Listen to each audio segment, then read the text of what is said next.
Hello, everyone. This episode 3 has been done before, but there was something wrong with the recording, and many people requested me to place the recording in YouTube. So that is the reason why I am doing this again.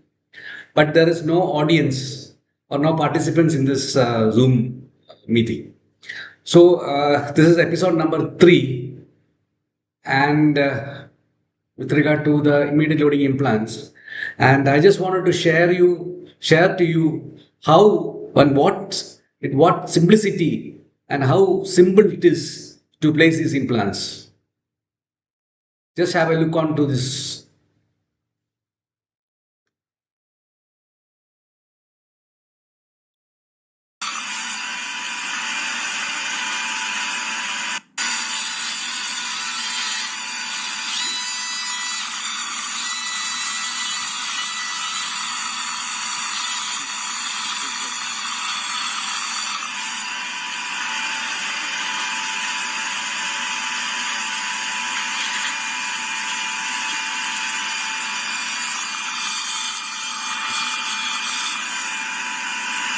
I have just made a single osteotomy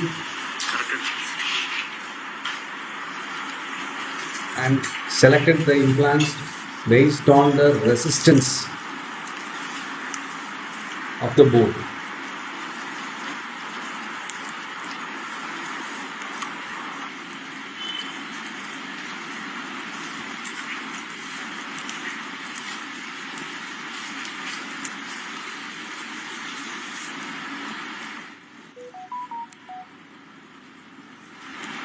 So it is like usually I just do a single drill, the pilot drill, and then I decide on the resistance of the bone and then decide which implants to be placed.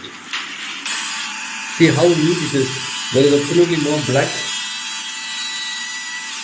coming out from there. Why? Because this pilot drill is actually a wedge shape. I mean, it is actually a wedge shaped drill. So as you go down, the bone gets more compressed on the crustal area. So that is the reason why you don't get bleeding.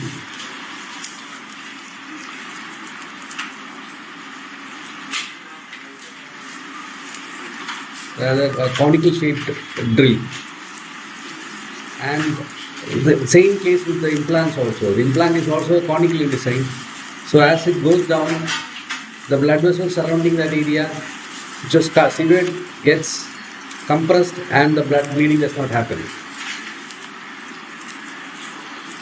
And the best part is that the next day there won't be any not even slightest of pain with the patient. So you can see how I am using my fingers to guide the drill.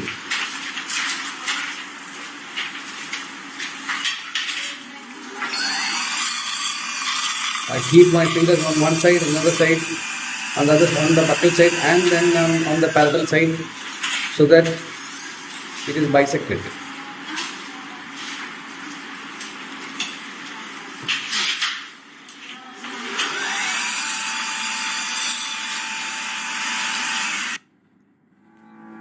So it is basically the implant design.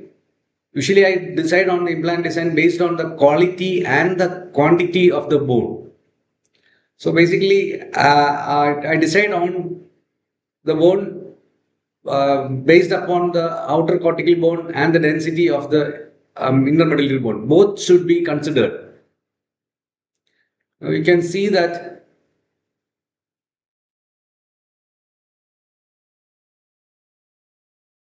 the cortical thickness is completely mineralized. I call it as C1 bone.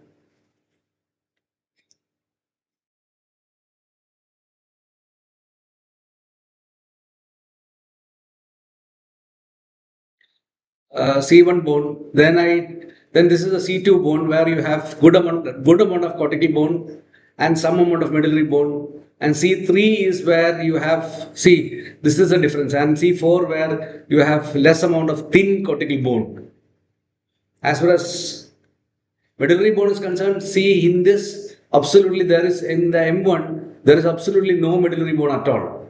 M2, you have highly trabecular bone, M3 less trabecular bone, and M4 is completely void. There is absolutely no medullary bone at all. That is, I mean, there is absolutely no trabeculus at all. It is all fat marrow. So C1 bone is basically, as I've said earlier, C1 bone is basically this kind of bone, and it is completely mineralized. There is no medullary bone at all.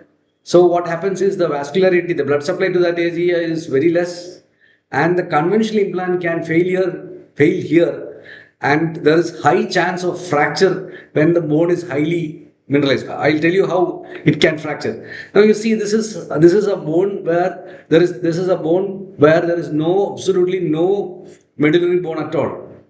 This is completely mineralized and completely corticalized. What will happen if you place an implant like this? So what happens is this can this can fracture off.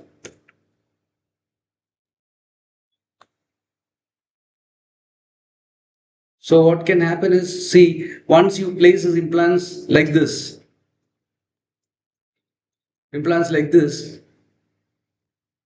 there will be forces which acts like towards this one, and it will fracture. So never use these kind of implants, and conventional implants can fail because not only because of the fracture, this cortical this lingual plate can get fractured. Not only because of that, what also will happen is the microvasculature surrounding it can get compressed, and there will be loss of blood supply into that area, and then necrosis, and then failure of implants. If you place these kind of implants into that area, I can tell you that sure shot, within 2 weeks the implant will become loose. So the best implant for this condition is these kind of implants. Why? Because these threads which is there, they do not compress. They just cut through the. You make an osteotomy of 2 mm for the shaft, and when you place this, what happens is this blades cuts through the bone and then engages the bone. Even if you keep this implants at a higher torque, there will be no compression of the bone, and this has got a high amount of success rate. Now, as far as this thing is concerned, if you have C2 bone where you have highly mineralized and some amount of medullary bone, you can see some amount of medullary bone here. But this medullary bone is as good as not having any medullary bone, because you are going to engage the implant from this side to this side. So as I have told you earlier, how to engage the lingual undercut. So you're supposed to go to this area to place the implants. So actually, this also works as a C1 bone, because the area which we are going to engage is completely mineralized. So this is C3 and M1. So I'll just go back to that. M1 and this is also this kind of bone is very good for the conventional implant, which coincide with Carl Misch classification type 2. This has adequate crestal bone, and these have got compressible medullary bone. So compression screws in terms of chaos with adequate enlargement of osteotomy or bicortical screws engaging two cortex. Now you see this here. You can place implants such kind of chaos in this, that is chaos implants in these circumstances. But you should see to that. If this goes beyond if this neck goes beyond the cortical bone, beyond this cortical bone, well below the cortical bone, sometimes you might lose the compression. Or you can use a BCS in these circumstances, but when you do a BCS in these circumstances, you should see to that this portion engages the cortical bone. This should actually penetrate the cortical bone.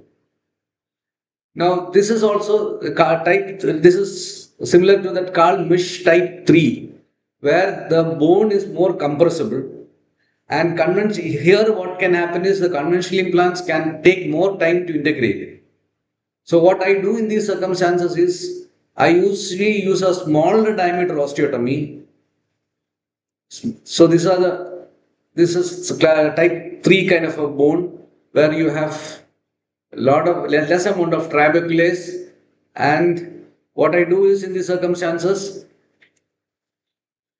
I see to that I make a single osteotomy and may place a larger implant. So what happens? The area will get compressed more, or you can do a BCS in this situation.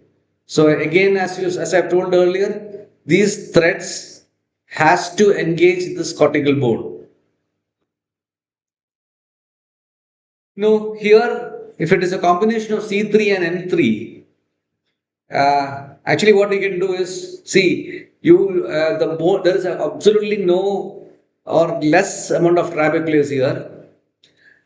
You can make a small osteotomy as I said earlier, or maybe you can make a osteotomy only here, a here osteotomy, and then what you can do is without any osteotomy. In the osteotomy, in the sense you can place an osteotomy in the crustal area alone and not into the medullary bone. And after that, you can just thread in the implants like this. So what happens is there is no bone which was been removed by using a drill. Okay, and then the entire area get compressed. Or again, as I've said, BCS, you can use the BCS. The problem with the BCS is that when you're doing in these circumstances is that you make an osteotomy from here till here, but after these threads pass through the first cortical bone, this gets lost in the medullary because there is no guidance from the crustal bone. This area is maybe see this with diameter. This diameter will be 3.5 or 4 millimeters. Just imagine 3 or 4 millimeters. And this shaft, diameter of this shaft will be around 2 millimeters. So what happens is once this and goes through the thing, there is a diameter of 4 millimeters in the outer crustal bone. After that, the shaft is just 2 millimeters. Because of that reason, what happens is there is no supporting mechanism here, and then it will be very difficult for you to find the second osteotomy. So that you need more amount of skill to place these implants in these circumstances, BCC implant. But whereas for KOS, that is not an issue at all. Now, another thing is you have a hollow medullary bone, and this has to be compressed. More chances of failure with conventional implants, and apical thread of the compression screw should rest on the next cortical but not penetrate it. So this is how it has to be. See, what you can see is when I do this, I engage this portion. When I use a compression screw, I engage this portion and this bed. I just place it there, but I do not penetrate that area. If I penetrate that area, what will happen? The compression can cause failures in this area, can cause compression necrosis in this area. And not only that, these are all rough surface implants, and if it penetrates this area, it can cause failure. But if you use a BCS in BCS, if this thread goes into this second cortical, and if it goes beyond this also, there is absolutely no problem because it's a smooth surface implant and it does not cause any compression. That is the main thing, it cuts through. Now you think about a thin cortical bone where you have fine trabeculars or even no trabecular bone. And this is usually seen in the posterior maxilla and it has got a very high failure rates. Again, as I've said earlier, only osteotomy, I usually do what I do is usually do only a single osteotomy of the crustal bone. I don't do osteotomy of the medullary bone. Okay. And I engage the second cortical bone like the junction of the pterygoid plate. I usually do BCS EX design. I'll show you about all the things, different designs of the implants later on. Now, if you see these implants, now you can see this is a classic example. This is a coronal section of the maxillary posterior teeth, posterior alveolar bone. You can see this is the buccal wall. This is a palatal wall, palatal area, coronal section.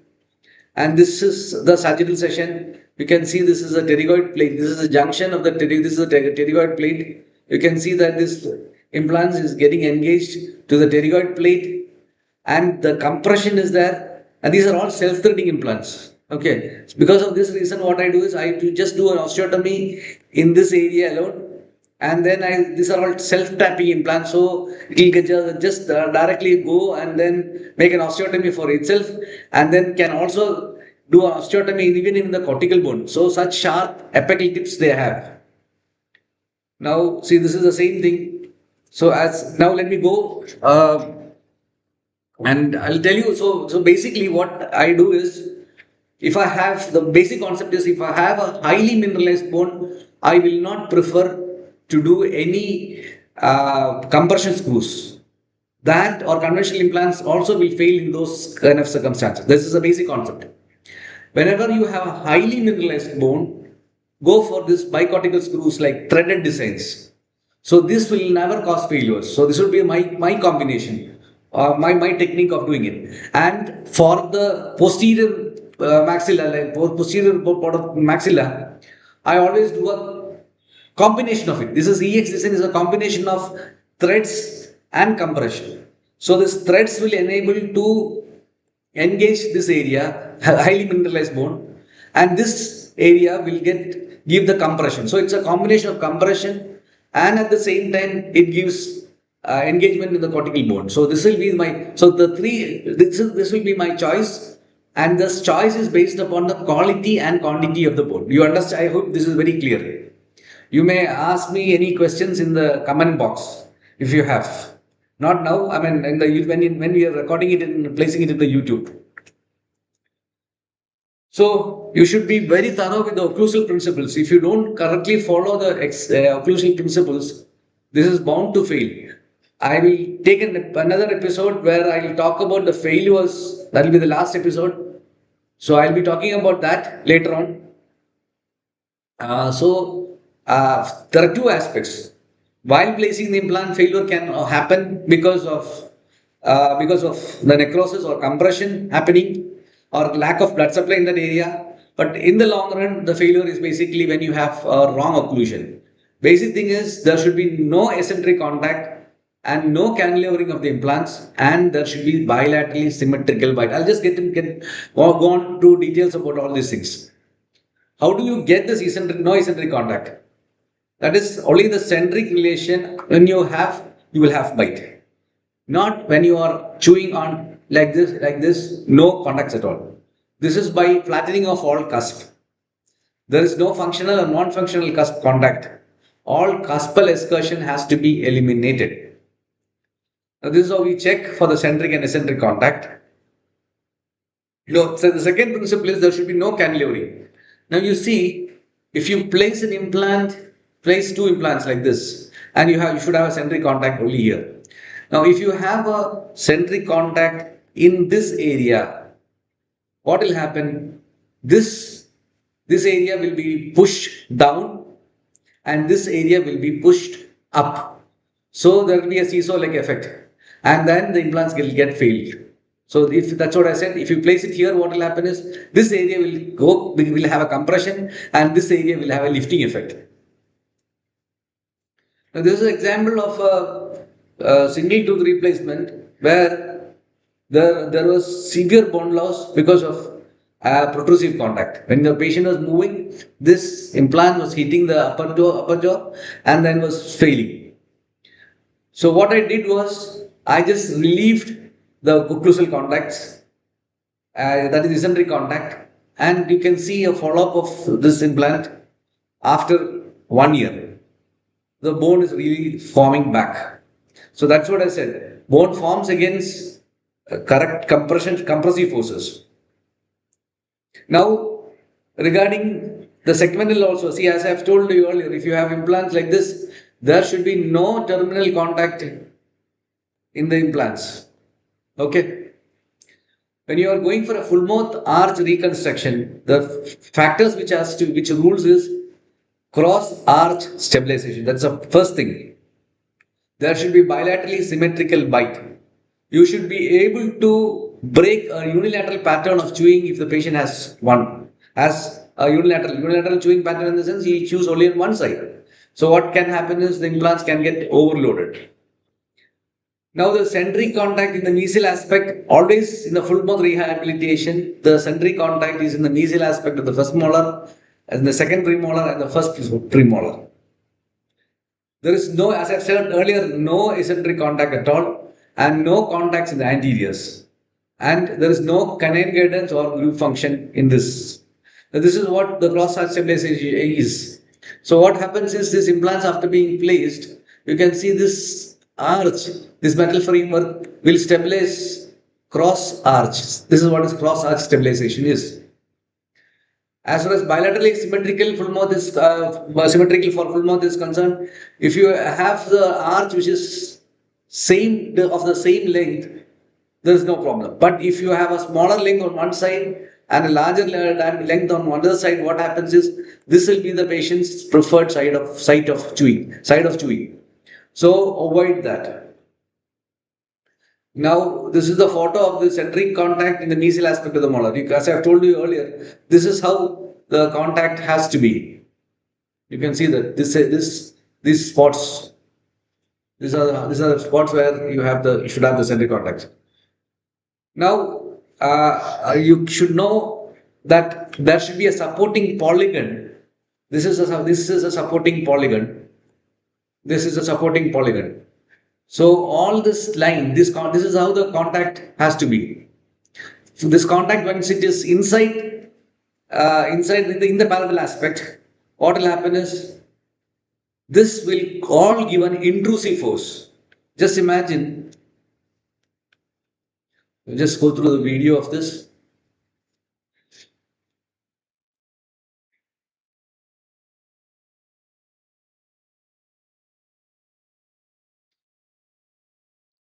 This is how we check for the bite, symmetry of the bite.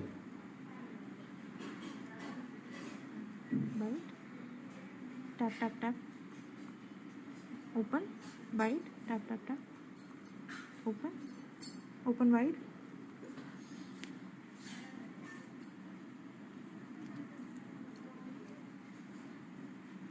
Open.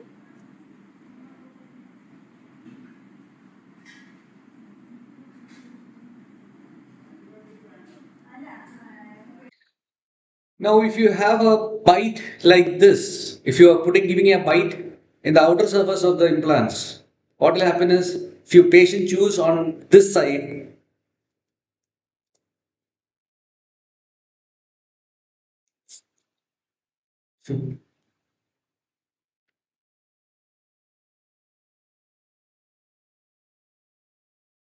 if the patient chews on this side,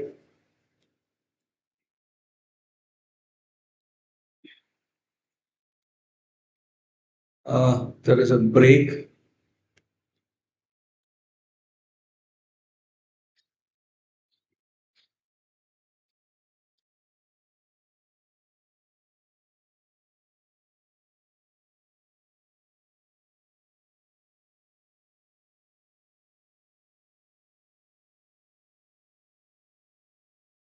Uh, just a second. There's something wrong with this. I just come back. Can you feel it?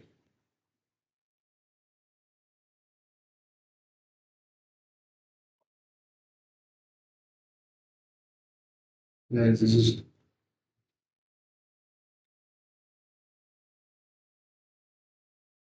So, if you have a contact, if you have the contacts like this, what will happen is, on this side there will be intrusive force. If you are chewing on this side, this implants will have an intrusive force, and this one, what will happen is, there will be an extrusive force. So that will result in failure. So these are all the basic mechanisms. There are a lot of things to be taught, but to understand, before, just to have a general understanding about the subject, you should follow these kind of things. Okay, so I'll be talking about the failures in the next episode. and I hope this was helpful for you. If you have anything questions to be asked, you can ask in the comment box in YouTube. I will answer for that. Anyway, thank you.